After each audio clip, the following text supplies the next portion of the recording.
Hi అండి. Country డిలైట్‌లో protein brown eggs అయితే order చేశామని చెప్పాను కదండీ! అవి ఎలా ఉంటాయో చూడాలని కూడా వీడియోలో అన్నాను.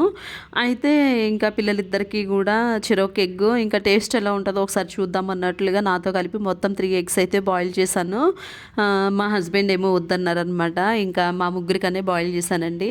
అయితే పెరుగన్నము నేను పెరుగు తోడు పెట్టాను కదా! ఇంకా పెరుగన్నం మా హస్బెండ్ ఎవరో తింటుంటే మా పిల్లలు కొంచెం టేస్ట్ చూసారు. పెరుగు బావుందన్నట్లుగా వెంటనే వచ్చి మాకు పెరుగామే కావాలని చెప్పి గోల చేస్తే వాళ్ళిద్దరికైతే పెరుగన్నం వేసిచ్చానండి.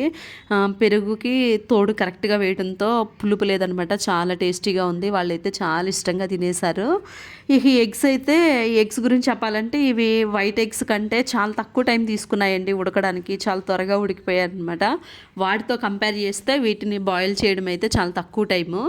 పెంకు కూడా చాలా నీట్‌గా మంచిగా వచ్చేసిందండి. ఇంక టేస్ట్ విషయానికొస్తే నాకైతే టేస్ట్ బానే అనిపించింది. అంటే కొంచెం నాటుకోడి గుడ్డు తిన్న టేస్ట్ అయితే అనిపించిందండి. బావుంది.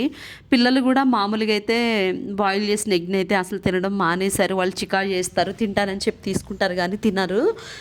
ఇంకా ఆమ్లెట్స్ గానీ, లేదంటే కర్రీలో గానీ, ఇంకా రకరకాలుగా ఏమన్నా చేసి పెడితే తింటారు గానీ, బాయిల్డ్ ఎగ్ అయితే తక్కువ అనమాట. తినడం మానేశారు వాళ్ళకి నచ్చక. ఈ ఎగ్‌ని ఏంటోనండి మరి ఇష్టంగానే తిన్నారు ఇద్దరు గూడా. వాటి లోపల యెల్లోదైతే చాలా థిక్ కలర్‌లో